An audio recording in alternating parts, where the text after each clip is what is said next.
मैं संजय सिंह आप सभी को आप सब YouTube channel Sanjay online student पर स्वागत करता हूं। दोस्तों, बीएसएससी द्वितीय स्नातक स्तरीय का मुख्य परीक्षा का हल प्रश्न लाया हूं। दोस्तों, ये परीक्षा 27/3/2016 में आयोजित किए गए थे, उसका हल प्रश्न है।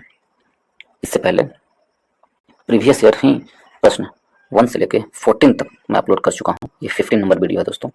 उसमें आपको बीएसएससी इंटर लेवल का जो प्रीवियस ईयर प्रश्न है वो आपको मिलेगा। उसके बाद बीपीएससी का जो एलडीसी का एग्जाम हुआ था वो आपको प्रश्न मिलेंगे उसमें, उसी प्लेलिस्ट में। और इसके बाद स्नातक स्तरीय का प्रारंभिक परीक्षा और मुख्य परीक्षा का जो प्रश्न पूछे गए हैं वो आपको मिलेंगे। तो कुल मिलाकर 15 वीडियो होगी। ये वीडियो ऐड करने के बाद 15 वीडियो होगी दोस्तों। इसलिए यदि आप लोग देखना चाहते हैं तो 1 से लेके 14 तक और ये वीडियो लाकर 15 वीडियो आप जाकर देख सकते हैं प्ले लिस्ट में। उसे मैं प्ले लिस्ट में ऐड कर दिया हूँ। और यदि आप लोगों को अच्छा लगता है दोस्तों तो वीडियो को लाइक करें, दोस्तों के ग्रुप में शेयर करें। और यदि आप नए हैं तो चैनल को सब्सक्राइब करना ना भूलें। चैनल को जरूर से जरूर सब्सक्राइब कर लें, बेल आइकन को भी दबा लें ताकि जो भी वीडियो मैं दूँ आपका नोटिफिकेशन मिलता रहे। तो चलिए हम लोग देखते हैं आज का पहला प्रश्न। इसमें दिया गया है कि राजस्थान के बीकानेर में 15 जून 2015 को 50 डिग्री सेल्सियस तापमान दर्ज किया गया। इसको फ़ारेनहाइट में कितना दिखाया जाता है? इसका हल निकालना होगा दोस्तों। तो इसके लिए हम लोग क्या करते हैं, F बराबर F-32 बराबर 9c/5। इस पर आप यदि निकालिएगा हल तो F-32 9c/5, c कितना है 50 डिग्री, काट दीजिए। 9c/5 में 5 से काटिए 10 आएगा, 10 आएगा नहीं 90 आएगा। 90 में 32 जोड़ दीजिएगा। 90 में F बराबर माइनस में तो जाएगा प्लस में होगा। इधर कितना है 90 में आया तो 90 + 32 कर दीजिए। 32 कर देंगे तो कितना हो जाएगा, 90 + 32 करते हैं तो हो जाएगा आपको 121 कितना आएगा 122 आएगा। ठीक है, आंसर हमारा आएगा 122। किस में आंसर है? आंसर ऑप्शन नंबर ए हमारा सही आंसर है। ठीक है दोस्तों, ऑप्शन नंबर ए सही आंसर है। कुछ नहीं, केवल आप ये फार्मूला याद रखें, F-32 बराबर 9c/5। सी को सी की जगह 50 रख दें और उसको काट दें तो 90 आएगा। वहाँ पर 90 में 32 जोड़ दें, आपका आंसर आ गया। तो ऑप्शन नंबर ए हमारा सही आंसर है। नेक्स्ट प्रश्न चलते हैं दोस्तों। इसमें दिया गया है एंजेलिक कार्बर ने 2016 ऑस्ट्रेलिया ओपन महिला वर्ग का फाइनल सेरेना विलियम्स को हराकर जीता। वे किस देश की निवासी है? तो वो जो है एंजेलिक कार्बर आपको किस देश की निवासी है? जर्मनी की है। ऑप्शन नंबर डी हमारा सही आंसर है। ऑप्शन नंबर डी सही आंसर है, जर्मनी का है। ठीक है, यदि ऑस्ट्रेलियन ओपन 2024 का हम देखें दोस्तों तो 2024 का पुरुष एकल खिताब किसने जीता ऑस्ट्रेलियन ओपन में? तो जेनिक सिनर है जो इटली के रहने वाले हैं, पुरुष एकल का विजेता है ऑस्ट्रेलिया ओपन में। और डेनियल मेदवेदेव को हराकर जीते हैं वो। डेनियल मेदवेदेव को उप विजेता बने हैं डेनियल मेदवेदेव, वो रूस के हैं डेनियल मेदवेदेव। ठीक है, महिला एकल में एरिना सेबलिंका है जो बेलारूस की है। एरिना सेबलिंका ऑस्ट्रेलिया ओपन विजेता है। और छेंग किनवेन को हराकर एरिना सेबलिंका ने ऑस्ट्रेलिया ओपन का एकल खिताब जीता है। और झेन किनवेन है जो चीन की रहने वाली है। ठीक है, तो आंसर हमारा क्या होगा दोस्तों? 2015 में 16 में कौन थे? तो जर्मनी के थे। यदि ऑस्ट्रेलियन ओपन के बारे में देखें तो इसकी शुरुआत हुई थी कब से? 1905 ईस्वी में। और यह हार्डकोर्ट पर खेला जाता है दोस्तों। ऑस्ट्रेलियन ओपन हार्डकोर्ट पर खेला जाता है। ऑप्शन नंबर डी हमारा सही आंसर। नेक्स्ट क्यों चलते हैं। इसमें दिया गया among the believers India a millions mutinies now the तथा एन एरिया ऑफ डार्कनेस पुस्तक लेखक कौन है? एन एरिया ऑफ डार्कनेस पुस्तक लेखक कौन है? इस पुस्तक लेखक है B.S. नायपल। ऑप्शन नंबर डी हमारा सही आंसर है। B.S. नायपल है जो इस पुस्तक के लेखक है। ऑप्शन नंबर डी सही आंसर है। ठीक है, among the believers India a millions mutinies now तथा एन एरिया ऑफ डार्कनेस के लेखक B.S. नायपल है। ठीक है, ऑप्शन नंबर डी हमारा सही आंसर है। एन एरा ऑफ डार्कनेस, मैं हिंदू क्यों हूँ, द पैराडॉक्सिकल प्राइम मिनिस्टर, इसके लेखक कौन है? तो इसके लेखक शशि थरूर है। इसके लेखक शशि थरूर है। और सलमान रश्दी का यदि हम देखें तो उनका क्या है? तो मिडनाइट चिल्ड्रन, सैटेनिक वर्जेस और सेम सलमान रश्दी की लिखी हुई पुस्तक है। ऑप्शन नंबर डी हमारा सही आंसर है। 4 नंबर प्रश्न की ओर, संयुक्त राष्ट्र का जलवायु परिवर्तन सम्मेलन 2015 कहाँ हुआ था? संयुक्त राष्ट्र का जलवायु सम्मेलन 2015 हुई थी, वो कहाँ हुई थी? तो जलवायु सम्मेलन 2015 में जो हुआ था संयुक्त राष्ट्र का, वो पेरिस में हुआ था। ऑप्शन नंबर बी हमारा सही आंसर है। पेरिस में जलवायु सम्मेलन हुए थे। नेक्स्ट क्वेश्चन चलते हैं दोस्तों। इसमें दिया गया है A Passage to India India, A Passage to India किसके द्वारा लिखा गया है?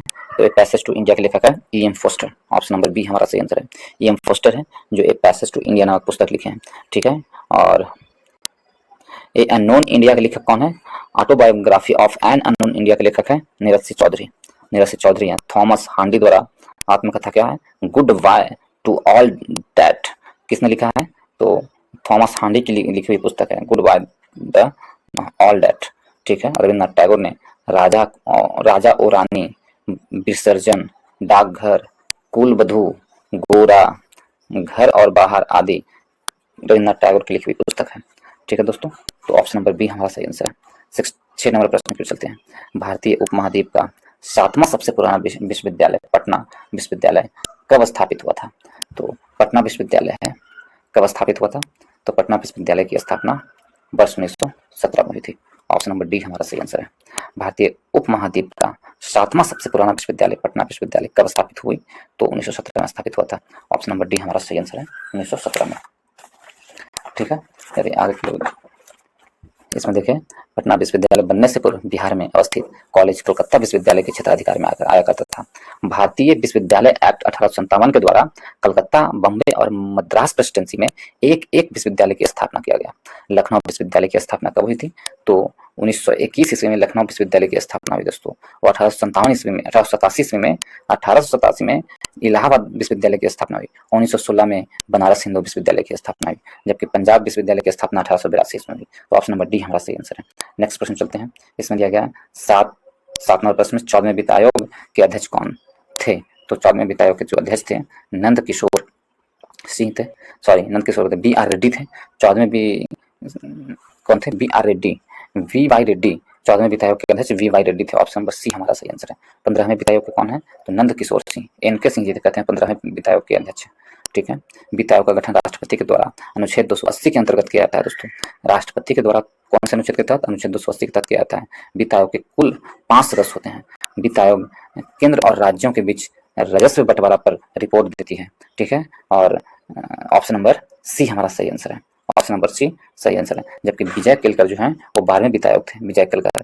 13वें वित्त आयोग थे विजय केलकर। कौन थे? 13वें वित्त आयोग विजय केलकर थे, और 12वें वित्त आयोग सी रामराजन थे। ऑप्शन नंबर सी सही आंसर है। 15वें B.Y. रेड्डी, 14वें B.Y. रेड्डी और 15वें NK Singh. Option number C सही आंसर है। 8 नंबर प्रश्न पर B.R. कृष्ण अय्यर जो दिसंबर 2014 का दिग्वंत हुए क्या थे? तो B.R. कृष्ण अय्यर जो थे वह एक प्रख्यात विधिवेत्ता थे। क्या थे? प्रख्यात विधिवेत्ता। ऑप्शन नंबर डी हमारा सही आंसर है। नेक्स्ट पे चलते हैं दोस्तों 9 नंबर प्रश्न में। कर्नाटक के श्रवणबेलगोला में अवस्थित गोमतेश्वर की मूर्ति एक प्रमुख जैन धर्म स्थल है। इस मूर्ति की ऊंचाई क्या है? तो गोमतेश्वर की मूर्ति की ऊंचाई कितनी है? तो 57 फीट की है। ऑप्शन नंबर डी हमारा सही आंसर है। श्रवणबेलगोला की मूर्ति की ऊंचाई 57 फीट है। ठीक है, तो ऑप्शन नंबर डी सही आंसर है। कर्नाटक में जो श्रवणबेलगोला है, बाहुबली की मूर्ति को गोमतेश्वर की मूर्ति भी कहा जाता है। किसकी मूर्ति है गोमतेश्वर की मूर्ति? तो वो बाहुबली की मूर्ति है। ठीक है, और उसकी ऊंचाई 57 मीटर है। बाहुबली प्रथम जैन तीर्थंकर ऋषभदेव के पुत्र थे। बाहुबली की माता का नाम सुनंदा था। बाहुबली ने कार्योत्सर्ग मुद्रा में तपस्या कर कैवल्य प्राप्त किया था। गोमतेश्वर की मूर्ति 10वीं शताब्दी के उत्तरार्ध में बनाया गया था। यह 12 वर्षों का महामस्तकाभिषेक का पर्व मनाया जाता है। हर 12 वर्ष पर महामस्तकाभिषेक पर्व मनाया जाता है। आपसे प्रश्न पूछेगा कि कहाँ महामस्तिका अभिषेक पर्व मनाया जाता है? तो वो है कहाँ? तो श्रवणबेलगोला में मनाया जाता है, गोमतेश्वर की मूर्ति में। गोमतेश्वर महामस्तिका अभिषेक जैनियों का महत्वपूर्ण पर्व है दोस्तों। श्रवणबेलगोला में चंद्रगिरी पर्वत के चंद्रवस्ती में रहकर चंद्रगुप्त मौर्य ने सलेखना क्रिया द्वारा जीवन को अंत किया था। ठीक है, तो ऑप्शन नंबर डी हमारा सही आंसर है। 10 नंबर प्रश्न की ओर। मिस वर्ल्ड 2014-15 में चीन में आयोजित हुई मिरिया लाल गुना ने जीता, वे किस देश की है? तो वो मिरिया लाल गुना जो है आपको किस देश की है? मिरिया लाल गुना आपको स्पेन की थी। कौन? स्पेन की। ऑप्शन नंबर सी सही आंसर है। यदि भारत में अभी तक जो मिस वर्ल्ड बनी है वो ऐश्वर्या राय सबसे पहली बार कौन है मिस वर्ल्ड भारत में? रीता फारिया। 1966 में। उसके बाद सबसे पहली बार रीता फारिया थी। उसके बाद ऐश्वर्या राय 1994 में, फिर डायना हेडेन 1997 में, और उसके बाद युक्ता मुखर्जी हैं जो 1999 में, प्रियंका चोपड़ा 2000 में, मनुषी झिल्लर 2017 में। ये मिस वर्ल्ड भारत में बनने वाली है। अभी तक भारत ने कितने मिस वर्ल्ड विजेता बने हैं? तो 6 मिस वर्ल्ड विजेता बने हैं भारत में अभी तक के, ठीक है। और मिस यूनिवर्स यदि देखें भारत में कितने लोग जीते हैं, तो सुष्मिता सेन 1994 में, लारा दत्ता 2000 में और हरनाज संधू 2021 में मिस यूनिवर्स का खिताब जीत चुके हैं। तो ऑप्शन नंबर सी हमारा सही आंसर। नेक्स्ट चलते हैं दोस्तों, इसमें देखिए भारत में ब्रॉड गेज में 2 रेल पटरियों के बीच की मानक दूरी क्या होता है? तो ब्रॉड गेज की 2 रेलगाड़ियों के बीच की दूरी का मानक गेज होता है 1.676। ऑप्शन नंबर सी हमारा सही आंसर होता है, 1.676 होता है, ठीक है, इतना मीटर होता है। ऑप्शन नंबर सी सही आंसर है। मानक गेज स्टैंडर्ड गेज है, इसे 1435 mm होता है। मीटर गेज है 100 mm।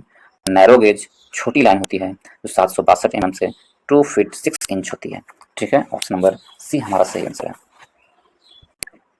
नेक्स्ट पे चलते हैं दोस्तों, इसमें दिया गया है, इसमें क्या है, निम्नलिखित देशांतरों में से कौन सी रेखा भारत की परमाणिक यामोत्तर रेखा है? भारत की परमाणिक यामोत्तर रेखा कौन सी है? तो 82.5 डिग्री ईस्ट है जो भारत की परमाणिक यामोत्तर रेखा। ऑप्शन नंबर सी हमारा सही आंसर है, 82.5 डिग्री ईस्ट है। भारत का मानक समय इलाहाबाद के पास के नैनी से गुजरती है दोस्तों। भारत मानक समय 5 राज्यों से होकर गुजरती है, उत्तर प्रदेश, मध्य प्रदेश, छत्तीसगढ़, ओडिशा और आंध्र प्रदेश राज्य से गुजरती है। किसी स्थान पर कोणीय दूरी जो प्रधान यामोत्तर के पूर्वी या पश्चिम में होती है देशांतर कहलाती है। प्रधान यामोत्तर रेखा 0 डिग्री देशांतर का माना गया है, ठीक है। 0 डिग्री देशांतर को प्रधान यामोत्तर रेखा कहते हैं। यह लंदन के ग्रीनविच से होकर गुजरती है दोस्तों। यदि 2 देशांतरों के बीच की दूरी आपसे पूछा जाए तो कितना होगा? 111.32 किलोमीटर 2 देशांतरों के बीच की दूरी होता है। और भारत का मानक समय ग्रीनविच टाइम से 5.5 घंटा आगे है भारत का मानक समय। तो ऑप्शन नंबर सी हमारा सही आंसर है। फिर आगे क्यों चलते हैं दोस्तों, भारत ने अपने परमाणु संयंत्रों के लिए यूरेनियम के लिए संधि निम्नलिखित में से किस देश के साथ किया है? तो यूरेनियम के लिए जो संधि किया था भारत ने किस देश के साथ? तो वो देश था कनाडा। ऑप्शन नंबर ए हमारा सही आंसर है।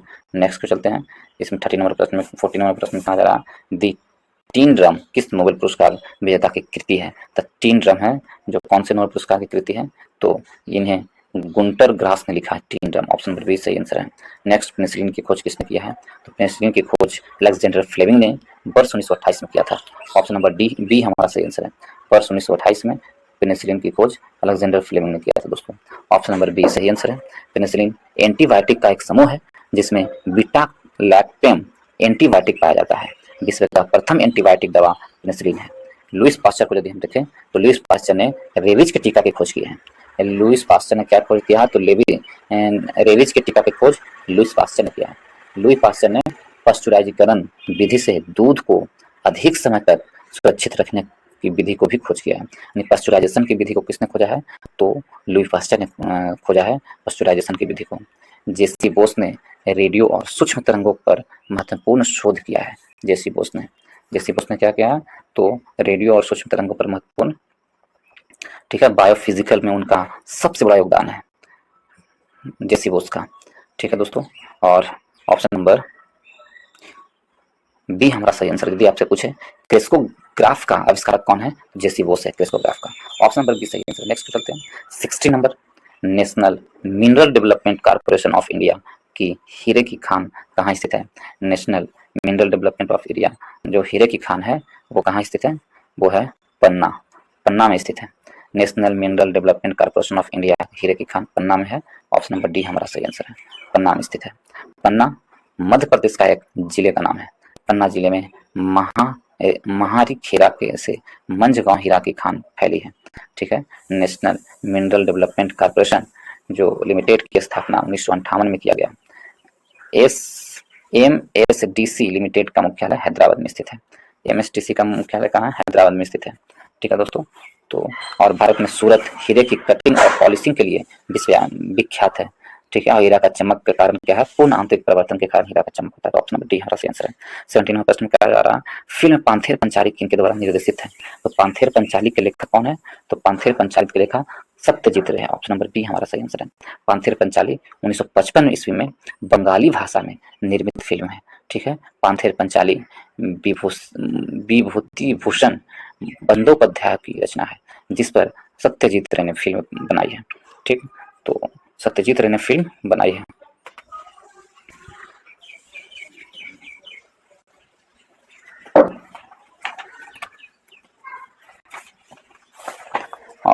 वर्ष 1991 में सत्यजीत रे ने आगंतुक नामक फिल्म बनाए थे। पांथेर पंचानी उपन्यास पात्र अब्बू और दुर्गा भाई बहन की कहानी है। ठीक है, ऑप्शन नंबर क्या होगा? बी हमारा सही आंसर है, सत्यजीत रे ने। सत्यजीत रे को 1992 ईस्वी में honorary award for life time achievement पुरस्कार से सम्मानित किया गया था। ठीक है दोस्तों, नेक्स्ट प्रश्न चलते हैं। इसमें 18वां प्रश्न में अंतर्राष्ट्रीय योग दिवस कब मनाया जाता है?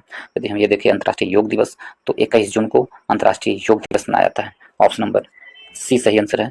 और विश्व संगीत दिवस भी 21 जून को मनाया जाता है, और विश्व हाइड्रोग्राफी दिवस भी 21 जून को मनाया जाता है। तो ये अंतर्राष्ट्रीय योग दिवस 21 जून को मनाया जाता है दोस्तों। और इसकी शुरुआत अंतर्राष्ट्रीय योग दिवस सरकार के प्रयासों से यूएन द्वारा वर्ष 2015 में प्रारंभ किया गया। योग दर्शन के जनक कौन है? पतंजलि है।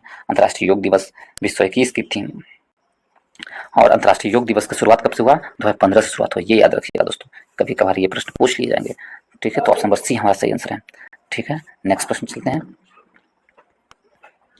19 में निम्नलिखित में से कौन राजकोषीय नीति का एक घटक नहीं है? राजकोषीय नीति का घटक कौन नहीं है? तो इसमें जो व्यापार निधि है, नीति है, राजकोषीय नीति का घटक नहीं है। व्यापार नीति राजकोषीय नीति का घटक नहीं है, व्यापार। ऑप्शन नंबर सी हमारा सही आंसर है। ऑप्शन नंबर सी सही आंसर है। 20 में गंगा की सहायक नदियां जो नीचे वर्णित है, कौन उत्तर की ओर प्रवाहित होती है? तो गंगा की सहायक नदियां जो नीचे वर्णित है, उत्तर की ओर कौन प्रवाहित होती है? सोन होती है। ऑप्शन नंबर सी हमारा सही आंसर है। गंगा की सहायक नदियां उत्तर की ओर प्रवाहित होती है, सोन होती है। ऑप्शन नंबर सी सही आंसर है। सोन नदी अमरकंटक की पहाड़ी से निकलती है, और सोन नदी पटना जिले में मनेर के पास गंगा नदी में मिल जाती है। गंगा की सबसे लंबी सहायक नदियां यमुना नदी है। गंगा के दाईं ओर मिलने वाली नदियों में सोन, पुनपुन, टोंस, कर्मनासा और यमुना नदी शामिल है। ठीक है, गंगा नदी भारत की सबसे लंबी नदी है, 2525 किलोमीटर है। भारत से होकर बहने वाली सबसे लंबी नदी ब्रह्मपुत्र नदी है, और भारत से होकर बहने वाली दूसरी सबसे लंबी नदी कौन है? तो वो सिंधु नदी है, 2880 किलोमीटर है। तो ऑप्शन नंबर सी हमारा सही आंसर है, सोन नदी। नेक्स्ट प्रश्न चलते हैं 21 में। 35 में राष्ट्रीय खेल जिसके प्रतीक चिन्ह ग्रेट हॉर्नबिल था, कहाँ आयोजित किए गए थे? तो ये जो था कहाँ आयोजन हुआ था? इसका आयोजन केरल में हुआ था। ऑप्शन नंबर ए हमारा सही आंसर। नेक्स्ट प्रश्न चलते हैं 22 में निम्नलिखित से गलत युग्म को चिन्हित करें। इसमें दिया गया है मैडम क्यूरी डायनामाइट का आविष्कार गलत है दोस्तों। ऑप्शन नंबर ए ही हमारा गलत है। हमसे पूछा था गलत युग्म चुने, तो ऑप्शन नंबर ए गलत है। डायनामाइट का आविष्कार मैडम क्यूरी ने नहीं, जबकि मैडम क्यूरी ने रेडियो सक्रियता की खोज की थी, ना कि डायनामाइट की। रेडियो सक्रियता की खोज किया था मैडम क्यूरी ने। डायनामाइट की खोज करता अल्फ्रेड नोबेल है। अल्फ्रेड नोबेल ने डायनामाइट की खोज करता अल्फ्रेड नोबेल है, और 1867 ईस्वी में इन्होंने इसकी खोज किए थे। तो ऑप्शन नंबर क्या होगा? ऑप्शन नंबर ए हमारा गलत है। हमसे पूछा था कौन गलत है, तो ऑप्शन नंबर ए गलत है। जबकि देखें टेलीफोन के खोजकर्ता कौन है? तो जी.एल. ग्राहम बेल है जो टेलीफोन के खोज करता है, ये सही है। जे.एल. बेयर्ड टेलीविजन की खोज करता है, ये भी सही है, जे.एल. बेयर्ड। और जेम्स वाट स्टीम इंजन की खोज करता है, ये भी सही है। कुछ और देखें दोस्तों, यदि हम देखें ट्रांसफर के खोज करता कौन है, तो माइकल फ्राडे ट्रांसफर के खोज करता है। मशीन गन के खोज करता सर जेम्स पलक है। Pressure cooker Denis Papin. Radar के खोज करता रॉबर्ट वाटसन वाट। रबर की खोज करता डनलप। और यदि हम देखें इसमें लेजर की खोज करता कौन है, थियोडर मेनन। और स्कूटर की खोज करता जी ब्रांडशाह है। तो ऑप्शन ए हमारा सही आंसर। 23 में देखें निम्नलिखित में से कौन से सूर्योदय सबसे पहले कहाँ होगा? तो कहाँ सूर्योदय सबसे पहले होता है? तो सबसे पहले सूर्योदय टोक्यो में होता है। ऑप्शन नंबर डी हमारा सही आंसर है। जापान में सबसे पहले सूर्योदय होता है, इसलिए जापान को उगता हुआ सूर्योदय का देश कहा जाता है। जापान को क्या कहते हैं? सूर्योदय का देश कहा जाता है जापान को, इसी कारण। ठीक है, जापान का यदि पुराना नाम देखें तो निप्पन है दोस्तों, निप्पन है जापान का पुराना नाम है। ठीक है, जापान का पुराना नाम निप्पन है। यदि जीएमटी के आधार पर न्यूजीलैंड सूर्योदय का देश कहा जाता है। ठीक है, न्यूजीलैंड का टाइम जो है जीएमटी 13 है, जबकि जापान का टाइम जो 9 है। भारत में अरुणाचल प्रदेश का सूर्योदय का राज्य कहा जाता है। भारत में अरुणाचल प्रदेश को सूर्योदय का राज्य कहा जाता है। भारत में सबसे पहले सूर्योदय अरुणाचल प्रदेश में होती है, और अरुणाचल प्रदेश में सूर्योदय और गुजरात में सूर्योदय के बीच का अंतर कितना है? 2 घंटा है। अरुणाचल प्रदेश में जब सूर्य उदय हो जाती है और जब गुजरात में सूर्य उदय होती है, उन दोनों के बीच की दूरी कितना है? बीच का समय अंतराल 2 घंटे का समय अंतराल है उन दोनों के बीच के। सूर्यास्त पहले गुजरात में होती है, जबकि 2 घंटे बाद सूर्यास्त, सबसे पहले सूर्यास्त अरुणाचल प्रदेश में होती है, उससे 2 घंटे बाद सूर्यास्त गुजरात में होती है। तो अंतर कितना है? 2 घंटे का। तो ऑप्शन नंबर डी हमारा सही आंसर है। क्या हुआ, टोक्यो। नेक्स्ट 24 में मशहूर पेंटिंग हंस दमयंती के लेखक कौन है? मशहूर पेंटिंग हंस दमयंती के लेखक कौन है? तो हंस दमयंती के लेखक, उनका नाम क्या है? राजा रवि वर्मा। राजा रवि वर्मा है जो हंस दमयंती के लेखक है। ठीक है दोस्तों, राजा रवि वर्मा है। राजा रवि वर्मा हंस दमयंती के लेखक है। हंस दमयंती के लेखक राजा रवि वर्मा है। ऑप्शन नंबर कौन होगा? बी हमारा सही आंसर है। ऑप्शन नंबर बी सही आंसर है। ठीक है, नेक्स्ट प्रश्न चलते हैं दोस्तों। 25 में निम्नलिखित में से किस पुस्तक में, कौन सी पुस्तक है जो फणीश्वर नाथ रेणु के द्वारा रचित है? तो फणीश्वर नाथ रेणु के द्वारा रचित पुस्तक कौन है? मैला आंचल। ऑप्शन नंबर क्या होगा? तो ऑप्शन नंबर सी हमारा सही आंसर होगा। मैला आंचल है जो फणीश्वर नाथ रेणु की रचित पुस्तक है। ठीक है, मैला आंचल कौन है? फणीश्वर नाथ रेणु की रची हुई पुस्तक है। ऑप्शन नंबर सी सही आंसर है। ठीक है दोस्तों, और मैला आंचल के उपन्यास पूर्णिया के मेरीगंज के आधार पर बनाया गया है। फणीश्वर नाथ रेणु की महत्वपूर्ण कृतियां देखें तो मैला आंचल है, परिकथा है, जुलूस, दीर्घ पत्ता, कितने चौराहे, पलटू बाबू रोड आदि ये फणीश्वर नाथ रेणु की आत्मकथा, फणीश्वर नाथ रेणु की कृति है। और राग दरबारी उपन्यास श्री लाल शुक्ल की रचना है। राग दरबारी किसकी है? तो लाल शुक्ल की रचना है। अंधा युग पुस्तक धर्मवीर भारती द्वारा रचित है। धर्मवीर भारती ने अंधा युग नामक पुरस्कार लिखा है। ठीक है, और गुनाहों का देवता यदि देखें तो गुनाहों का देवता की पुस्तक लिखक है धर्मवीर भारती है, गुनाहों के देवता के लेखक। ठीक है दोस्तों, धर्मवीर भारती है। और राग दरबारी कौन है? श्री लाल शुक्ल राज दरबारी। ऑप्शन नंबर सी हमारा सही आंसर। नेक्स्ट प्रश्न चलते हैं। यदि आप लोग दोस्तों इसी प्रकार जीके जीएस पढ़ना चाहते हैं और भी पब्लिकेशन के प्रैक्टिस सेट को उसे रिवाइज करना चाहते हैं जीके जीएस, तो हमारे चैनल के प्लेलिस्ट पे जाएं, वहाँ पर आपको जीके जीएस का मिल जाएगी प्लेलिस्ट। वहाँ पर आपको अलग अलग पब्लिकेशन के अलग अलग नाम से प्रैक्टिस सेट का प्लेलिस्ट मिलेगा दोस्तों, और काफ़ी इंपॉर्टेंट होते हैं वो प्रैक्टिस सेट के जीके जीएस। आप जाकर उसे पढ़ सकते हैं और उसे बनाए दोस्तों, इससे आपको लाभ होगा, क्योंकि जीके पढ़ने का सबसे अच्छा तरीका यही होता है कि जितना आप टेकल करेंगे उतना आपको याद होगा। इसलिए जाकर उसे देखें, और यदि आप लोग को अच्छा लगता है दोस्तों तो वीडियो को लाइक करें, दोस्तों के ग्रुप में शेयर करें, और यदि आप इस चैनल पर नए हैं तो चैनल को सब्सक्राइब कर लें। चैनल को जरूर सब्सक्राइब कर लें। ठीक है दोस्तों, और बेल आइकन को भी दबा लें ताकि जो भी मैं वीडियो दूं उसका नोटिफिकेशन आपको मिलता रहे। तो चलिए आगे क्यों चलते हैं हम लोग। इसमें क्या दिया गया है? नेक्स्ट प्रश्न की ओर। आनुवांशिकी के जनक वैज्ञानिक हैं, तो आनुवांशिकी के जनक कौन से वैज्ञानिक हैं? तो आनुवांशिकी के जनक ग्रेगर जॉन मेंडल है। ऑप्शन नंबर डी हमारा सही आंसर है। आनुवांशिकी के जनक कौन है? ग्रेगर जॉन मेंडल हैं। वे लक्षण जो पीढ़ी दर पीढ़ी संचरित होती है उसे आनुवांशिकी लक्षण कहलाती है। आनुवांशिकी शब्द विलियम वाटसन ने दिया था। शब्द किसने दिया था? वाटसन ने। और जीन शब्द का सर्वप्रथम प्रयोग विलियम जोहानसन ने किया था, जीन शब्द का प्रयोग। ठीक है दोस्तों, ग्रेगर जोहान मेंडल ने मटर के पौधों पर चुनाव आनुवांशिकी संबंधित प्रयोग किया था। ठीक है दोस्तों, यदि हम और इसमें देखें और रॉबर्ट हुक के बारे में देखें तो रॉबर्ट हुक ने सर्वप्रथम कोशिका की खोज की थी। कोशिका शब्द का सर्वप्रथम प्रयोग रॉबर्ट हुक ने किया था। हुगो ब्रिज है उत्परिवर्तन का सिद्धांत दिया था। हुगो ब्रिज उत्परिवर्तन का सिद्धांत चार्ल्स डार्विन ने क्या दिया था? तो जैविक विकास सिद्धांत चार्ल्स डार्विन ने दिया था, जिसे डार्विन बाद भी कहा जाता है। ऑप्शन नंबर डी हमारा सही आंसर। 29 में चले, नीचे दिए गए राज्यों में के नाम और वहां अवस्थित न्यूक्लियर रिएक्टरों के नाम दिए गए हैं। विकल्प में क्या है? तो इसमें यदि हम देखें कर्नाटक का क्या होगा? Nuclear reactor Kaiga Karnataka. ठीक है, कैगा कहाँ? कर्नाटक। ठीक, तमिलनाडु का क्या होगा? तो कुडाईकुनाल तमिलनाडु। उत्तर प्रदेश का क्या है? नरोरा। उत्तर प्रदेश नरोरा। और गुजरात का काकरापारा। यदि इस प्रकार मैच करें दोस्तों 2 4 1 3, मेरा आंसर क्या होगा? 2 4 1 3 आंसर होगा 2 4 1 3। ऑप्शन नंबर ए हमारा सही आंसर है। 2 4 1 3 हमारा ये सही आंसर होगा दोस्तों। और इसी में यदि हम देखें तारापुर, कुछ और देखते हैं दोस्तों। तारापुर और जैतपुर कहाँ स्थित है? महाराष्ट्र में स्थित है। तारापुर और जैतपुर महाराष्ट्र में है। रवातवाड़ा जो है आपको राजस्थान में है। ठीक, और प्रथम भारतीय रिएक्टर एनरिक फर्मिक द्वारा 1942 में, प्रथम परमाणु रिएक्टर किसके द्वारा? एनरिक फर्मिक द्वारा 1942 में शिकागो विश्वविद्यालय में निर्माण किया गया था। ठीक है। प्रथम परमाणु रिएक्टर का निर्माण 1942 में हुआ था शिकागो में, शिकागो विश्वविद्यालय में एनरी फर्निक द्वारा निर्माण किया गया था। परमाणु ऊर्जा आयोग की स्थापना 1948 में किया गया है, जबकि परमाणु विभाग की स्थापना 1954 में किया गया है।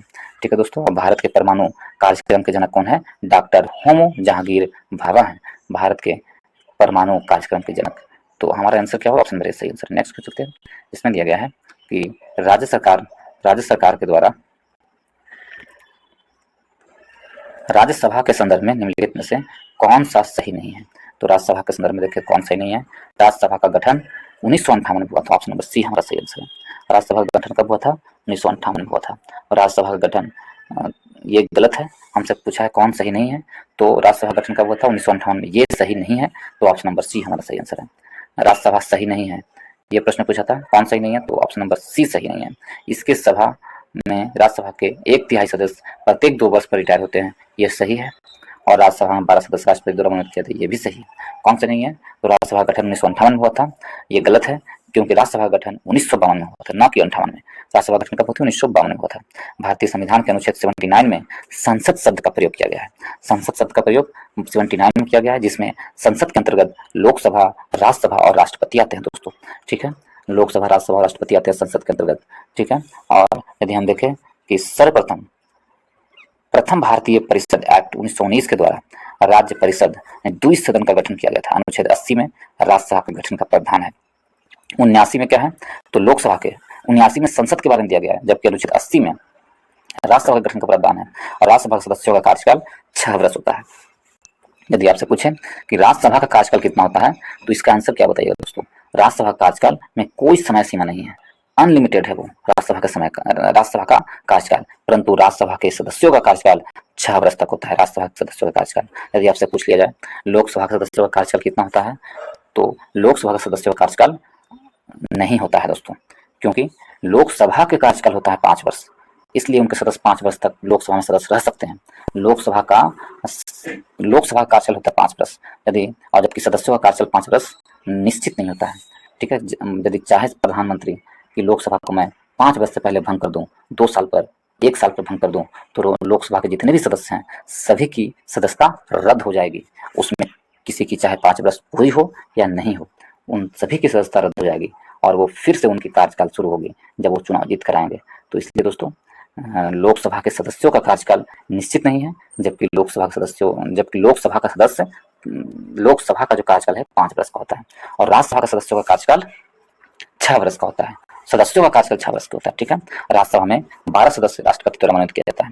राज्यसभा में यदि अधिकतम सीटों की संख्या पूछे तो 250 है राज्यसभा में सदस्यों की संख्या अधिकतम। तो ऑप्शन नंबर सी सही आंसर। नेक्स्ट 29 में बीमारियों और उनके जांच को सही रूप से दोनों स्तंभों से मिलान किए। यदि हम देखें इसमें बिडाल टेस्ट होता है टाइफाइड के लिए दोस्तों, टाइफाइड के लिए बिडाल टेस्ट होता है। ठीक है, डिक टेस्ट किसके लिए होता है? तो डिक टेस्ट है जो आप किसके लिए होता है? डिक टेस्ट, इसमें यदि हम देखें दोस्तों बिडाल टेस्ट टाइफाइड के लिए, डिक टेस्ट किसके लिए है? तो स्कॉलर रेट फीवर के लिए डिक टेस्ट 5 होगा। डिक टेस्ट अस्कारेलेट फीवर के लिए डिक टेस्ट है। और डार्कनेट टेस्ट है जो किसके लिए है? डेंगू बुखार के लिए डार्कनेट टेस्ट, डेंगू बुखार। आर ए फैक्टर किसके लिए है? तो आर ए फैक्टर है जो आपको गठिया के लिए है, आर ए फैक्टर। ठीक है, गठिया के लिए। एलिसा एड्स के लिए होता है एलिसा टेस्ट। तो इस प्रकार से मैच करें हम तो क्या आंसर आएगा? आंसर आएगा 3 5 1 3 5 2 1 4 3 5 2 1 4। ऑप्शन नंबर ए हमारा सही आंसर है। ऑप्शन नंबर ए हमारा सही आंसर होगा दोस्तों। नेक्स्ट क्यों चलते हैं। हाल ही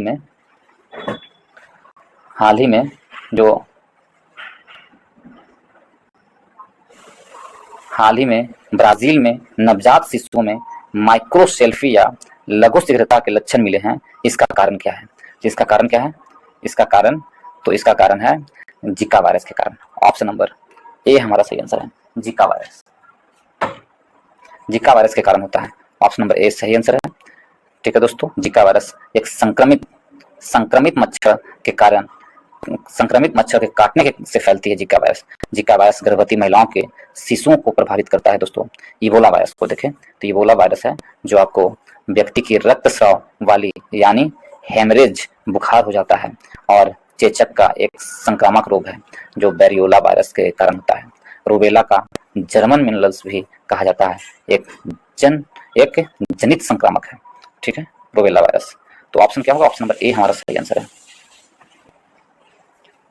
ऑप्शन नंबर ए सही आंसर है। नेक्स्ट पे चलते हैं दोस्तों।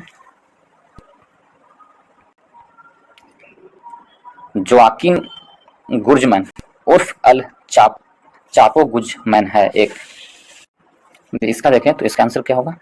तो ऑप्शन नंबर बी सही आंसर। मैक्सिको का नशीली दवाओं का तस्कर है यह क्या है? मैक्सिको नशीली दवाओं का तस्कर है। ऑप्शन नंबर बी सही आंसर। 32 में चले। कार की बैटरी में इसका इस्तेमाल होता है। तो कार की बैटरी में किसका इस्तेमाल होता है भाई? तो कार की बैटरी में सल्फ्यूरिक अम्ल का इस्तेमाल होता है। H2SO4 का इस्तेमाल होता है कार की बैटरी में। ऑप्शन नंबर ए हमारा सही आंसर है। कार की बैटरी में सल्फ्यूरिक अम्ल का इस्तेमाल होता है H2SO4। आयल ऑफ विट्रियल भी कहते हैं, आयल ऑफ विट्रियल कहते हैं H2SO4 को, ठीक है।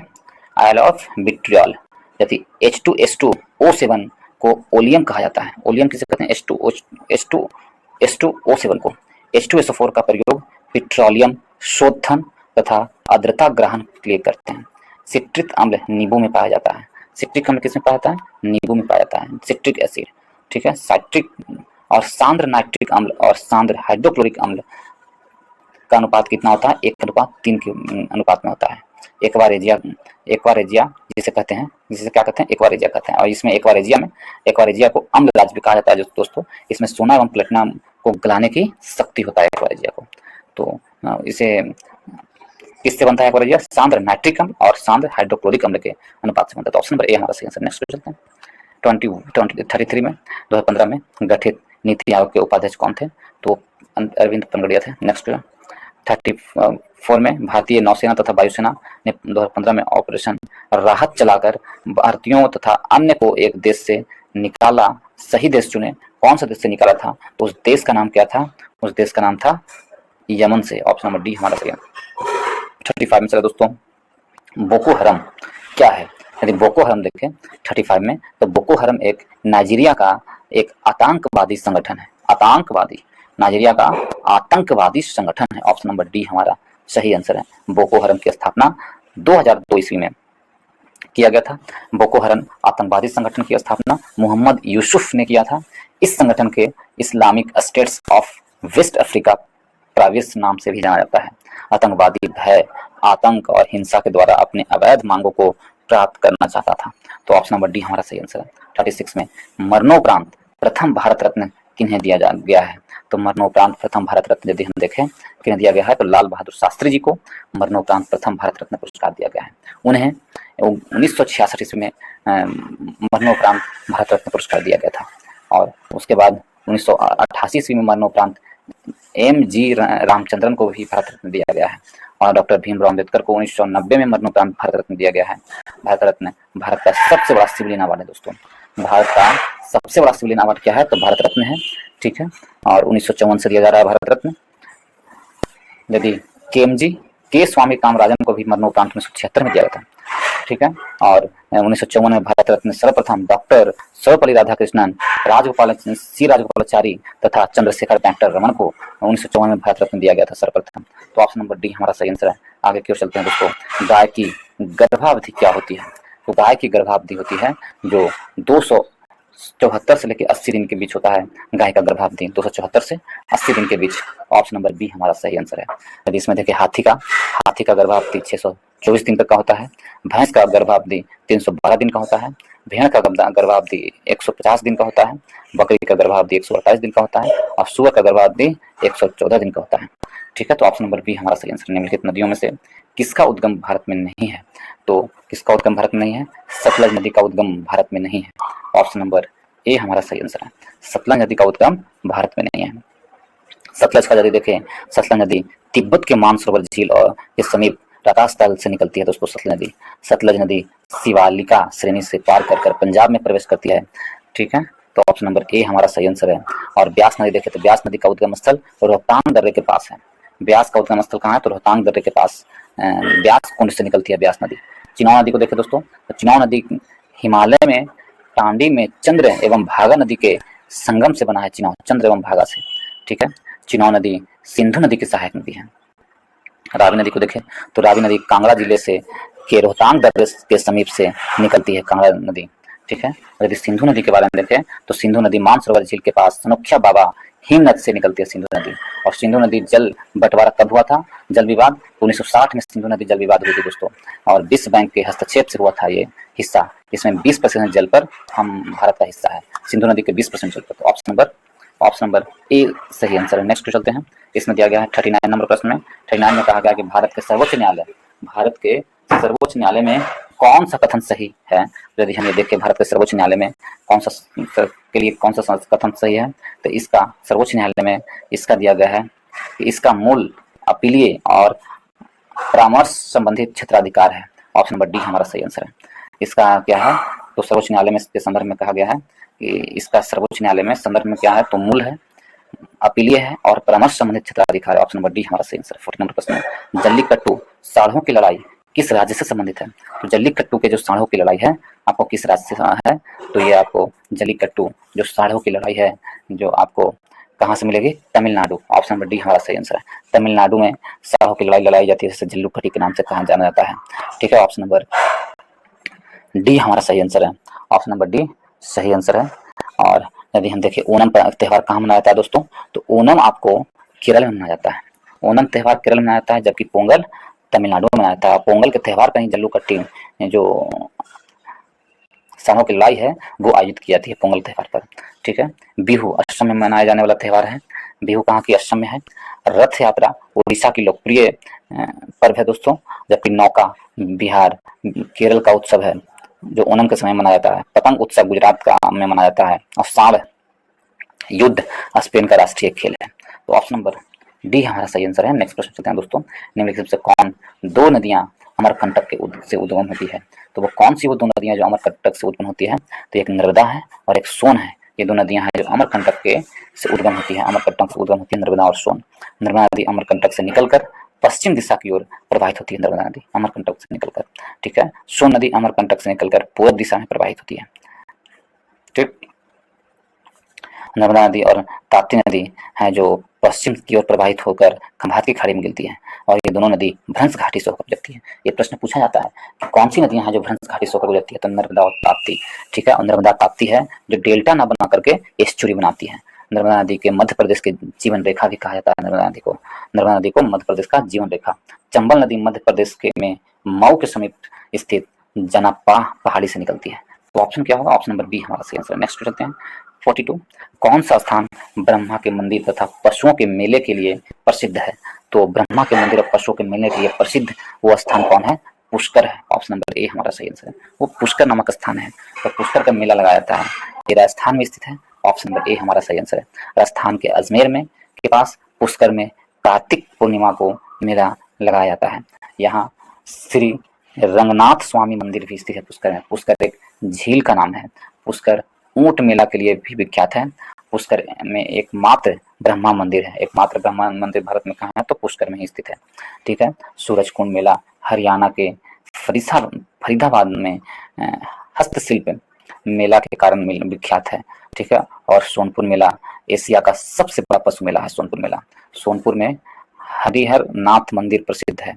उज्जैन में कुंभ मेला का आयोजन किया जाता है। उज्जैन में किसका? कुंभ मेला का आयोजन किया जाता है। ऑप्शन नंबर ए हमारा सही आंसर है।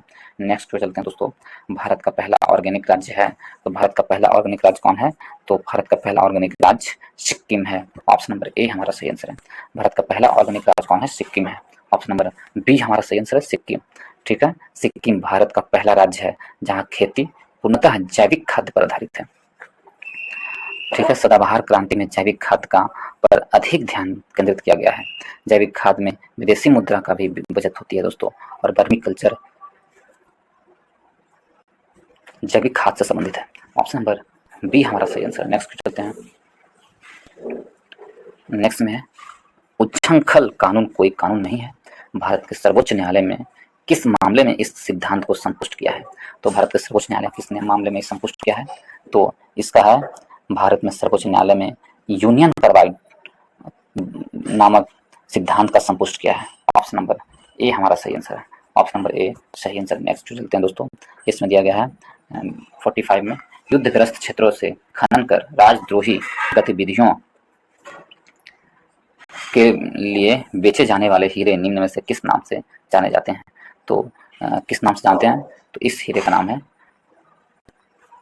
ब्लड डायमंड भी कहा जाता है, कॉन्फ्लिलेंट डायमंड भी कहता है, बार डायमंड भी कहता है, उसमें सभी कहते हैं। ऑप्शन नंबर डी हमारा सही आंसर है, सभी का सही आंसर है। नेक्स्ट चलते हैं दोस्तों, नेक्स्ट में है 46 में, बोहरा कमेटी रिपोर्ट जो राजनीति के अपराधीकरण की थी, ठीक है, बोहरा कमेटी के द्वारा दी गई थी, इसके अध्ययन श्री एन बोहरा अभी राज्यपाल हैं। तो उस समय जो एन बोहरा थे कहाँ के राज्यपाल? जम्मू कश्मीर के थे। नेक्स्ट पर चलते हैं दोस्तों, शराबबंदी संविधान के किस धारा में निर्देशित है? शराबबंदी है संविधान की धारा 47 से संबंधित है।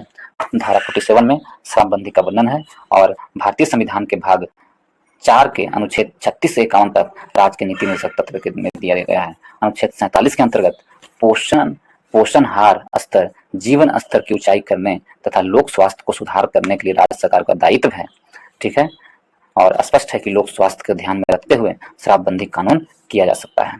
तो ऑप्शन नंबर ए हमारा सही आंसर है। धारा 37 देखें दोस्तों, तो इसके अनुसार इस भाग को लागू करना राज्य सरकार के संसाधन और इच्छा शक्ति पर निर्भर करता है। अनुच्छेद 50 कार्यपालिका को न्यायपालिका से पृथक करता है। अनुच्छेद 50। अनुच्छेद 48 कृषि एवं पशुपालन से संबंधित है। अनुच्छेद 48, ठीक है। तो ऑप्शन नंबर क्या है? ए हमारा सही आंसर है। यदि देखें हम इसमें भाग 48 में अनुच्छेद 48, अप्रैल 2016 में बिहार में पूर्ण शराबबंदी लागू किया गया था। अप्रैल 2016 में धारा 47 के तहत थी, 16 में पूर्ण शराबबंदी लागू किया गया था। बिहार में सर्वप्रथम मुंगेरी लाल समिति की रिपोर्ट पर तत्कालीन मुख्यमंत्री कर्पूरी ठाकुर ने शराबबंदी लागू किया था। सबसे पहले शराबबंदी किसने लागू किए थे? तो कर्पूरी ठाकुर ने सबसे पहले मुंगेरी लाल की रिपोर्ट के आधार पर, उसके बाद नीतीश कुमार जी ने शराबबंदी का लागू किए हैं 2016 में। बिहार में 5 अप्रैल 2016 में पूर्ण शराबबंदी लागू हुआ। अब तक बिहार में शराबबंदी में 3 बार अहम संशोधन किए जा चुके हैं। तो ऑप्शन नंबर ए हमारा सही आंसर। नेक्स्ट चलते हैं दोस्तों, इसमें दिया गया है 48 नंबर में, फीफा जो विश्व कप फुटबॉल है 2018 में आयोजित किए जाएंगे, तो कहाँ किया गया था? रूस में। ऑप्शन नंबर बी हमारा सही आंसर है। 49 में, दुधारू पशुओं में कैल्शियम की कमी के कारण होता है। दुधारू पशुओं में कैल्शियम की कमी के कारण क्या होता है? मिल्क फीवर होता है। ऑप्शन नंबर ए हमारा सही आंसर है। मिल्क फीवर होता है दुधारू पशुओं में कैल्शियम की कमी के कारण। ऑप्शन नंबर ए सही आंसर है। पशु प्लेग रिंडर पेस्ट विषाणु से होकर होने वाला रोग है दोस्तों, जो जुगाली करने वाली लगभग सभी पशुओं से होता है। और लंगड़ा बुखार ब्लैक क्वार्टर्स जीवाणु से होने वाली रोग है, और यह रोग गाय और भैंस दोनों को होता है, ठीक है। तो ऑप्शन नंबर ए हमारा सही आंसर है। नेक्स्ट चलते हैं दोस्तों, the old man and the sea नामक संक्षिप्त नॉवेल उपन्यास के लेखक कौन थे? The old man and sea नामक उपन्यास के लेखक कौन है? अर्नेस्ट हेमिंग्स है। ऑप्शन नंबर बी हमारा सही आंसर है।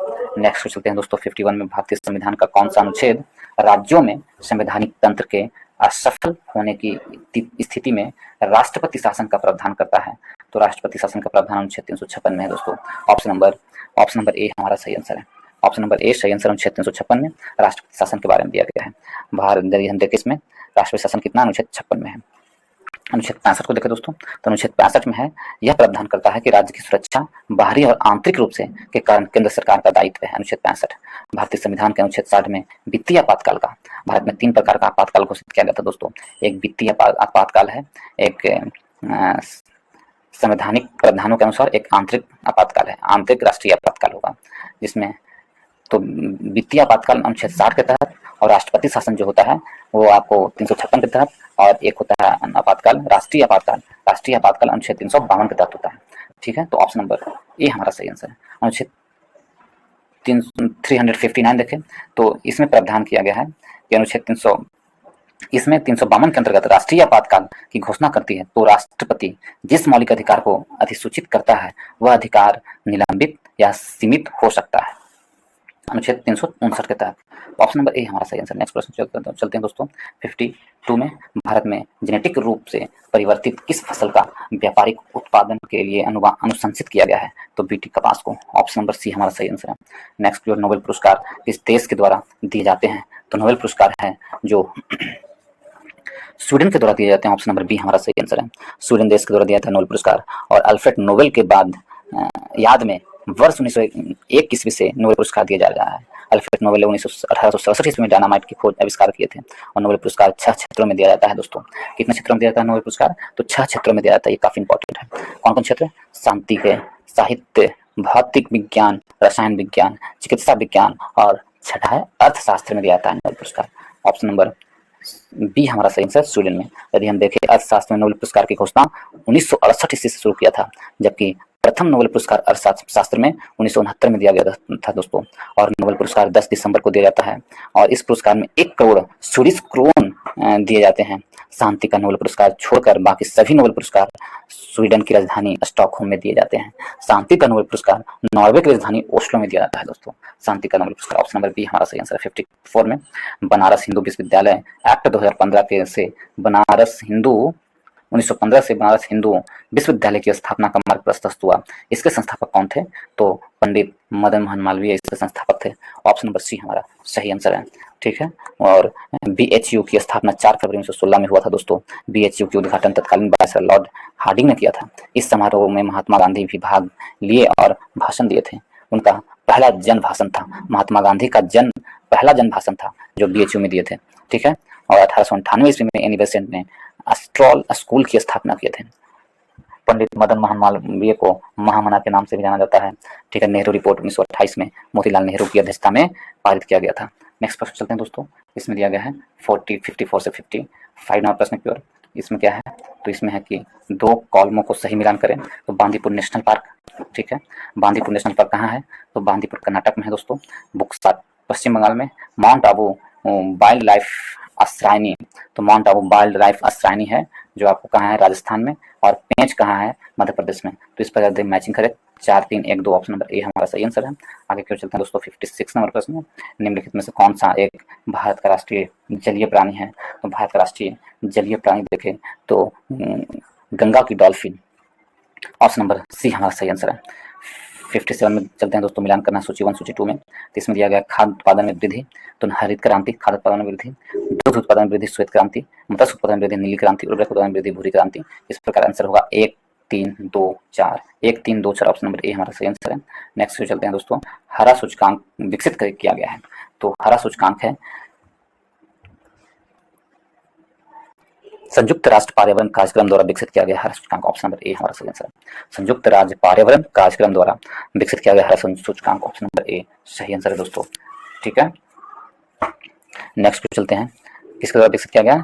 तो संयुक्त राष्ट्र पर्यावरण कार्यक्रम द्वारा हरा सूचकांक विकसित किया गया है। 59 नंबर प्रश्न में निम्नलिखित में से किस बाद में भारतीय संविधान के मूलभूत ढांचे की अवधारणा प्रतिपादित की गई है? तो भारतीय संविधान के मूलभूत ढांचे की अवधारणा प्रतिपादित किया है किसने? तो इस ढांचे की अवधारणा का प्रतिपादन किया है उपरोक्त में से कोई नहीं। इस ढांचे का प्रतिपादन मूलभूत ढांचे का प्रतिपादन भारतीय संविधान के किसी बाद में से इनमें से किसी बाद में से नहीं किया गया। 1973 के केशवानंद बनाम केरल राज्य बाद के उच्चतम न्यायालय में संविधान के आधारभूत ढांचे का उल्लेख किया गया है। केशवानंद भारती बनाम किसके द्वारा? केरल राज्य के द्वारा 1973 में ये बात किया गया है। तो ऑप्शन नंबर क्या होगा? ऑप्शन नंबर इसमें से कोई नहीं होगा तो ऑप्शन नंबर डी हमारा सही आंसर। नेक्स्ट चलते हैं दोस्तों। आगे प्रश्न को यदि हम देखें तो इसमें क्या दिया गया है? इसमें है संविधान सभा के संवैधानिक सलाहकार थे। तो संविधान सभा के जो संवैधानिक सलाहकार थे वो बेनेगल नरसिंह राव थे। ऑप्शन नंबर डी हमारा सही आंसर है। बेनेगल नरसिंह राव संविधान सभा के संवैधानिक सलाहकार थे। और संविधान सभा के निर्माण में कैबिनेट मिशन के प्रस्ताव पर हुआ था संविधान सभा का निर्माण। ठीक है। इसके कौन से मिशन के तहत? तो कैबिनेट मिशन के तहत। और संविधान सभा की प्रथम बैठक 9 दिसंबर 1946 को हुई थी दोस्तों। डॉक्टर सच्चिदानंद को की अध्यक्षता में की गई थी प्रथम बैठक। और उसके 2 दिन बाद 11 दिसंबर 1946 को संविधान सभा के अस्थायी अध्यक्ष डॉक्टर राजेंद्र प्रसाद को निर्वाचित किए गए थे। और संविधान सभा की दूसरी बैठक हुई थी। संविधान सभा का उपाध्यक्ष कौन थे? तो एच.सी. मुखर्जी थे संविधान सभा के उपाध्यक्ष। एच.सी. मुखर्जी संविधान सभा का उपाध्यक्ष थे। संविधान सभा का अंतिम बैठक कब हुई थी? 24 जनवरी 1950 को संविधान सभा की अंतिम बैठक हुई थी, जिसमें 284 तत्कालिक उपस्थित सदस्यों ने हस्ताक्षर किए थे। और 26 जनवरी 1950 से 12 मई 1952 तक संविधान सभा अंतरिम संसद के रूप में कार्य किया। और संविधान दिवस 26 नवंबर को मनाया जाता है। संविधान दिवस इसलिए 26 नवंबर को संविधान दिवस मनाया जाता है। संविधान सभा का मांग सर्वप्रथम M.N. रॉय ने रखा था। एम एन रॉय ने 1934 में सर्वप्रथम संविधान सभा का मांग रखा था। तो ऑप्शन नंबर डी हमारा सही आंसर है, बेनेगल नरसिंह राव। 61 में चलते हैं, निम्नलिखित में से कौन सी एक समिति ने नागरिकों के मूल कर्तव्यों को 1976 में सम्मानित करने के लिए अनुशंसा की थी? तो मूल कर्तव्य 16 समिति के तहत 1976 में 42वां संविधान संशोधन के तहत, ठीक है, समावेशित करने के लिए किया था। 16 समिति ने अनुच्छेद 51 के क के अंतर्गत 10 मौलिक कर्तव्यों को समावेशित 42वें संविधान संशोधन के द्वारा किया था। लेकिन वर्तमान समय मौलिक कर्तव्यों की संख्या 11 है और इसमें शिक्षा के अधिकार को वर्ष 2002 में जोड़ दिया गया। तो इस प्रकार मौलिक अधिकारों की संख्या, मौलिक कर्तव्यों की संख्या 11 हो गया। ऑप्शन नंबर बी हमारा सही आंसर है। बलवंतराय मेहता समिति देखो तो कृषि से संबंधित है दोस्तों, त्रिस्तरीय कृषि से संबंधित है बलवंतराय मेहता समिति। और अशोक मेहता समिति है जो आपको किससे है, अशोक मेहता समिति भी कृषि से संबंधित है, पंचायती राज से संबंधित है। इसमें 2 स्तरीय पंचायती राज के वर्णन दिया गया अशोक मेहता समिति। जबकि कोठारी समिति के बारे में देखें दोस्तों तो शिक्षा से संबंधित है कोठारी समिति, शिक्षा से संबंधित है कोठारी समिति। तो ऑप्शन नंबर ए बी हमारा सही आंसर है। नेक्स्ट प्रश्न चलते हैं दोस्तों। नेक्स्ट में जाएगा 62 में, सर्वोच्च न्यायालय का न्यायाधीश अपना पद त्याग कर सकता है पत्र लिखकर। सर्वोच्च न्यायालय के न्यायाधीश जो अपना पद त्याग कर सकता है पत्र लिखकर, किसको पत्र लिखकर त्याग कर सकता है? तो सर्वोच्च न्यायालय के न्यायाधीश से जो अपना पद त्याग कर सकता है, किसे? तो राष्ट्रपति को। ऑप्शन नंबर बी हमारा सही आंसर है। राष्ट्रपति को अपना पद त्याग कर सकता है लिखकर, ऑप्शन नंबर बी सही आंसर है। भारतीय संविधान में उच्चतम न्यायालय के शक्ति और अधिकार यूएसए के संविधान से लिया गया है। उच्चतम न्यायालय के न्यायाधीशों की नियुक्ति भी राष्ट्रपति द्वारा किया गया है, ठीक है। और किसे? तो राष्ट्रपति के द्वारा। सर्वोच्च न्यायालय के न्यायाधीश अपना पद त्याग करेगा राष्ट्रपति को सौंप कर। ऑप्शन नंबर क्या होगा? डी हमारा सही, ऑप्शन नंबर बी हमारा सही आंसर है। यदि आप लोग दोस्तों भारतीय संविधान इसी तरह पढ़ना चाहते हैं, ऑब्जेक्टिव प्रश्न के रूप में चैप्टर वाइज पढ़ना चाहते हैं, तो हमारे चैनल की प्लेलिस्ट में जाएं, वहाँ पर आपको भारतीय संविधान के नाम से प्लेलिस्ट उपलब्ध है, आप उसे जाके पढ़ सकते हैं दोस्तों। और वो भी चैप्टर वाइज है और ऑब्जेक्टिव प्रश्न के रूप में है। उसी प्रकार भारतीय इतिहास का भी मैं पूरा 3 वीडियो लाया हूँ, तीनों इतिहास का, मध्यकालीन और प्राचीन और मॉडर्न, तीनों इतिहास में लाया हूँ, वो भी चैप्टर वाइज ऑब्जेक्टिव प्रश्न के रूप में। यदि आप पढ़ना चाहते हैं तो हमारे चैनल पर जाएं, वहाँ पर सारा वीडियो अपलोड है दोस्तों। और यदि आप लोग को अच्छा लगता है तो वीडियो को लाइक करें, दोस्तों के ग्रुप में शेयर करें एंड चैनल को सब्सक्राइब जरूर कीजिएगा दोस्तों, ठीक है। चैनल को सब्सक्राइब कर ले, यदि आप नए हैं तो चैनल को जरूर से जरूर सब्सक्राइब कर ले और बेल आइकन को भी दबा लें दोस्तों, ठीक है। तो चलिए आगे प्रश्न को चलते हैं। 63 में, निर्वाचन आयुक्त को पद से हटाया जा सकता है। निर्वाचन आयुक्त को पद से कौन हटा सकता है? तो निर्वाचन आयुक्त को पद से हटाने का कार्य किसको है? तो इनमें से कोई सही नहीं होगा, उपरोक्त में से कोई नहीं। निर्वाचन आयुक्त के द्वारा नहीं, प्रधानमंत्री के द्वारा भी नहीं, भारत के मुख्य न्यायाधीश के द्वारा कोई भी निर्वाचन आयुक्त को हटा नहीं सकता है। भारतीय संविधान के अनुच्छेद 324 से लेकर 329 तक निर्वाचन आयोग का उल्लेख है दोस्तों। निर्वाचन आयुक्त एवं मुख्य निर्वाचन आयुक्त की नियुक्ति राष्ट्रपति द्वारा किया जाता है। मुख्य निर्वाचन आयुक्त को संसद द्वारा जैसी प्रक्रिया महाभियोग द्वारा हटाया जा सकता है, महाभियोग की जैसी प्रक्रिया उसके द्वारा हटाया जा सकता है निर्वाचन आयोग को संसद के द्वारा। वर्ष 1993 में निर्वाचन आयोग अस्थायी रूप से बहुसदस्यीय कर दी गई थी। निर्वाचन आयोग राष्ट्रपति, उपराष्ट्रपति, संसद और विधानसभा के समुचित रूप से चुनाव कराने के लिए प्रसिद्ध है। तो राजनीतिक दलों से मान्यता प्रदान किया था निर्वाचन आयोग द्वारा। भारत का प्रथम निर्वाचन आयोग सुकुमार सेन है। कौन? सुकुमार सेन भारत के प्रथम निर्वाचन आयोग। ऑप्शन नंबर डी हमारा सही आंसर है। नेक्स्ट प्रश्न चलते हैं दोस्तों। इसमें देगा टाइगर वुड्स किस खेल से संबंधित है? तो टाइगर वुड्स हैं जो आपको किस खेल से है? टाइगर वुड्स गोल्फ से संबंधित है। ऑप्शन नंबर ए हमारा सही आंसर, गोल्फ से संबंधित टाइगर वुड्स। नेक्स्ट प्रश्न चलते हैं दोस्तों।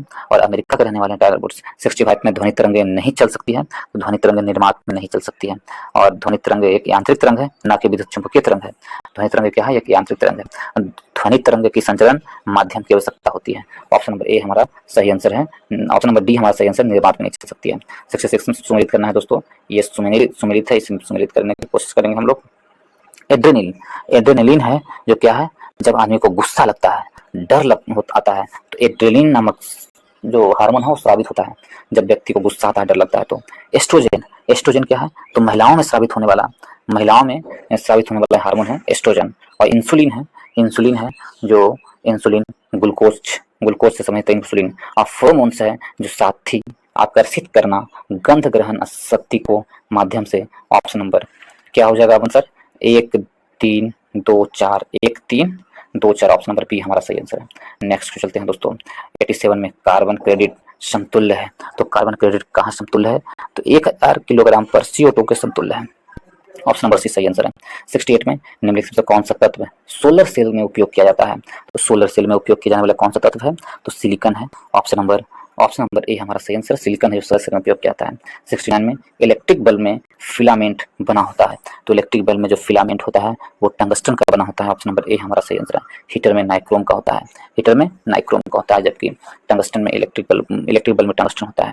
नेक्स्ट प्रश्न चलते हैं दोस्तों, ऑप्शन नंबर ए सही आंसर है। 17वां प्रश्न, मिनी माता व्याधि का मुख्य कारण क्या है? मिनी माता रोग किसके कारण होता है, यह प्रश्न पूछा है। तो मिनी माता व्याधि रोग पारद के विषाक्तता के कारण होता है, पारा के विषाक्तता के कारण होता है मिनी माता रोग। सर्वप्रथम 1953 में जापान के मिनी माता नामक स्थान पर क्यूशू शहर में हुआ था दोस्तों। यदि आपसे पूछे इटाई रोग किसके कारण होता है, तो कैडमियम के धातु के कारण होता है इटाई रोग, कैडमियम की विषाक्तता के कारण इटाई रोग होता है। आर्सेनिक प्रदूषण, जल के उपयोग से चर्म रोग, चर्म कैंसर आदि होता है। ठीक है, नेक्स्ट प्रश्न चलते हैं दोस्तों, इसमें दिया 71 में, यदि राष्ट्रपति एक उपराष्ट्रपति अक्षम अवस्था अथवा उनकी मृत्यु कार्यकाल में हो जाती है तो कार्यकारी राष्ट्रपति कौन होंगे? तो कार्यकारी राष्ट्रपति जो होंगे वो कौन होंगे? सर्वोच्च न्यायालय के मुख्य न्यायाधीश होंगे कार्यकारी राष्ट्रपति। ऑप्शन नंबर बी सही आंसर है।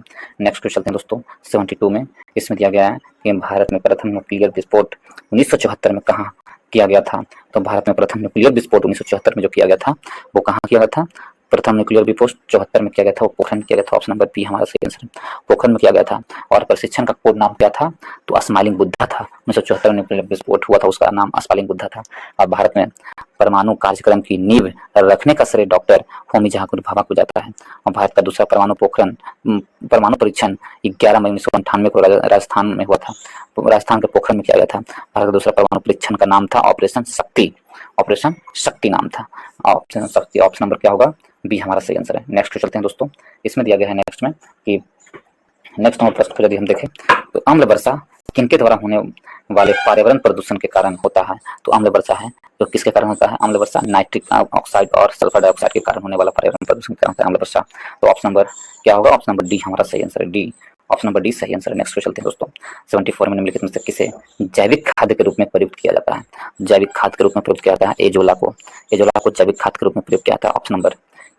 ऑप्शन नंबर बी हमारा सही आंसर है, एजोला को जैविक खाद के रूप में प्रयोग किया था। गोबर की खाद, कंपोस्ट खाद, वर्मी कंपोस्ट, हरी खाद, जैविक खाद, एजोला के बायोडीजल भी तैयार किया जाता है दोस्तों। तो ये जैविक खाद हैं, ये सारे कितना है? जैविक खाद जो मैंने अभी बताया। ऑप्शन नंबर बी हमारा सही आंसर। 75 में गन पाउडर किस मिश्रण से बनता है? तो गन पाउडर है दोस्तों, जो गन पाउडर है चारकोल, सल्फर एवं पोटेशियम नाइट्रेट का मिश्रण होता है गन पाउडर, चारकोल, सल्फर एवं पोटेशियम नाइट्रेट का मिश्रण। तो ऑप्शन नंबर सी हमारा सही आंसर है, गन पाउडर। नेक्स्ट क्वेश्चन चलते हैं दोस्तों 76 में, हाल ही में आर्सेनिक औषधि का किसके उपचार के लिए मुख्यतः उपयोग किया जाता है? आर्सेनिक यौगिक का किसके उपचार के लिए किया जाता है प्रयोग? तो आर्सेनिक यौगिक का जो उपचार के लिए प्रयोग किया जाता है वो कौन सा है? तो आपको आर्सेनिक में कैंसर के उपचार के लिए प्रयोग किया जाता है। ऑप्शन नंबर सी हमारा सही आंसर है, कैंसर के उपचार के लिए आर्सेनिक यौगिक का प्रयोग किया जाता है। ऑप्शन नंबर सी सही आंसर है। 77 में लोहा का शुद्ध रूप क्या होता है? तो पीटवान लोहा होता है दोस्तों, जो सबसे शुद्धतम लोहा है। ठीक है, ऑप्शन नंबर बी हमारा सही आंसर है। 78 में साबुन किसका सोडियम सल्फेट है? साबुन है जो साबुन अस्टिक अम्ल का सोडियम सल्फेट है। क्या है? अस्टिरिक अम्ल का सोडियम सल्फेट है साबुन। ऑप्शन नंबर सी हमारा सही आंसर है। नेक्स्ट प्रश्न चलते हैं दोस्तों 79 में निम्नलिखित प्रदूषणों में कौन जैविक विघटन है? तो जैविक विघटन किसमें है? तो वाहित मल एक जैविक विघटन है। ऑप्शन नंबर क्या होगा? ऑप्शन नंबर बी हमारा सही आंसर है।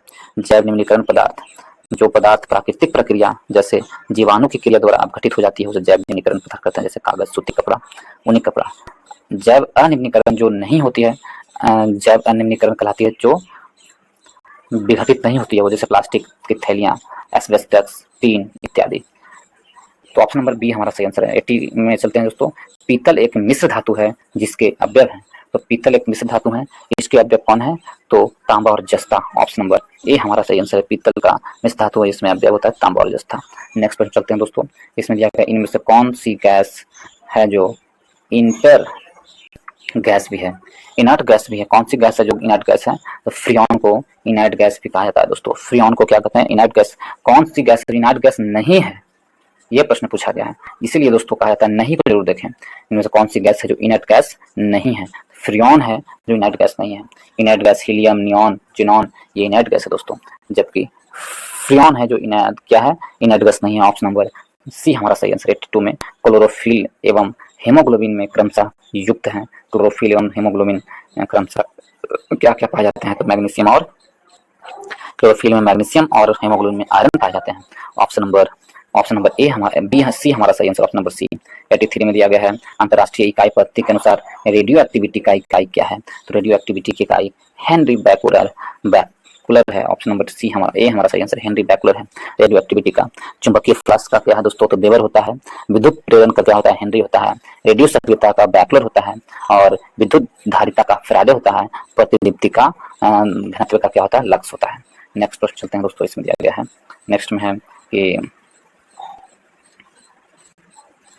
गहरा जामुनी यौगिक पदार्थ जो एंटीसेप्टिक एवं डिसइंफेक्टेड की तरह उपयोग होती है उसे क्या कहते हैं? डिसइंफेक्टेड की तरह उपयोग होता है उसे क्या कहा जाता है? तो उसे हम लोग क्या कहते हैं? उसे कहा जाता है potassium permanganate. Option number C हमारा सही आंसर है। नेक्स्ट को चलते हैं, वनस्पति तेल से वनस्पति घी बनाने हेतु किस गैस का उपयोग किया जाता है? तो वनस्पति तेल से वनस्पति घी बनाने के लिए हाइड्रोजनी।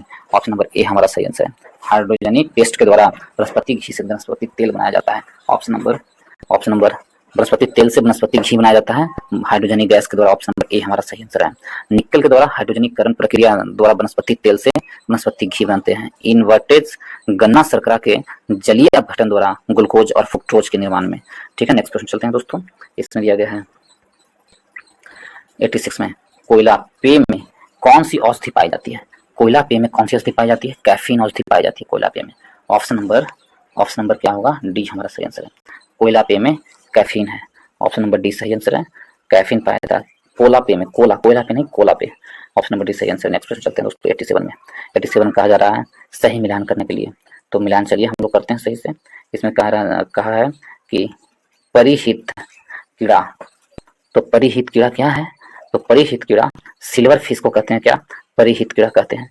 उड़ान रहित पक्षी की भी कहते हैं।